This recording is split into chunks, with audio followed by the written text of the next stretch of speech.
Hello everyone, Jay Scalero here, and thanks for joining in. Lately I've been asked by a fellow vapor to list the pros and cons of the Smok G150 kit, and if it's worth the price to buy. Well, me personally, I own 3 of these, and love them, but just like anything, there's always goods and bads. So to break it down for you all, I got a list here of things I'm going to talk about with pros and the cons of the Smok G150, and if you like it, where you can get it at an affordable price. Alright, well with the Smok G150, the 150 represents 150 watts. You could turn this bad boy all the way up and get a real good rip off your vape if you'd like. The good thing about it is it has built-in 4200 mAh batteries, so no need to charge the batteries, just charge the mod. It comes with a Smok TF-V8 Big Baby Beast sub-ohm tank, and it also comes with 2 extra coils.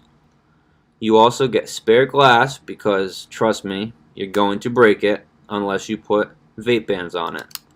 It has a USB charging and an upgrade cable, a user manual, bands, extra O-rings, and what makes it great is a top fill tank. It swings out off the top and you just fill it right then and there. No worrying about taking it off and spilling your vape juice.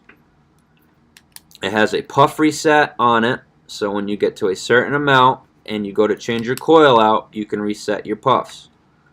It has 3 options for vape hits: soft, normal, and hard puffs.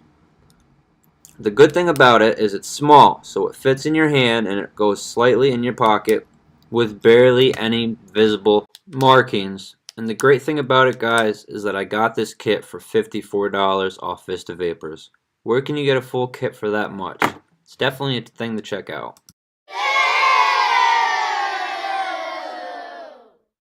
Well, not too many cons for this, but the biggest one I'd have to say is it takes a while to charge, and if you're vaping on it all day, the battery's not going to last too long.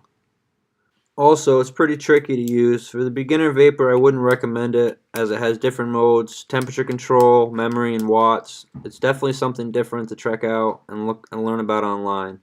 It's pretty easy to scratch and drop, as I've done with a few of mine. One of mine stopped working recently, actually. I think the wires on the inside had broken off.